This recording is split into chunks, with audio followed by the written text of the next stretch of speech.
কৃষ্ণগঞ্জের মাছদিয়া বাজারে এসআইআর বিরোধী এক পথসভা তৃণমূলের তরফ থেকে করা হয়।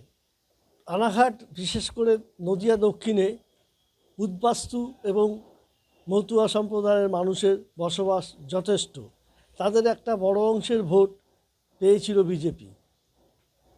এবার তাদের ভাববার সময় এসেছে, বুঝবার সময় এসেছে বলে দাবি করলেন তৃণমূল যুব রাজ্য সাধারণ সম্পাদক ডক্টর প্রসেনজিৎ মণ্ডল। তিনি বলেন যে গত মঙ্গলবার সুপ্রিম কোর্টের রায়ে বলা হয়েছে আবেদন করলেই সে ভোটাধিকার পাবেন না।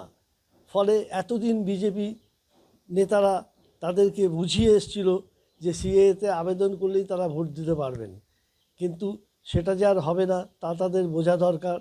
তাদের পাশে মমতা বন্দ্যোপাধ্যায় এবং অভিষেক বন্দ্যোপাধ্যায় রয়েছেন, একটি নামও যাতে বাদ না যায় এসআইআর মধ্য দিয়ে, সেদিকে কিন্তু তারা প্রতিবাদ জানাবেন বলে জানিয়েছেন। থেকে বলে আসছি যে এসআইআর এর মাধ্যমে আমরা গোটা ভারতবর্ষে কী হবে আমরা জানি না, কিন্তু পশ্চিমবঙ্গ যেহেতু দেশভাগের শিকার হয়েছে, এখানে পশ্চিমবাংলা এবং বিশেষ করে আমাদের রানাঘাট জেলা জুড়ে যেখানে উদ্বাস্তু নবশূদ্র মতুয়া সম্প্রদায়ের মানুষের বসবাস, আপনারা জানেন আমরা দেশভাগের শিকার হয়ে এখানে এসে বিভিন্নভাবে বিভিন্ন রকমভাবে বসবাস করছি।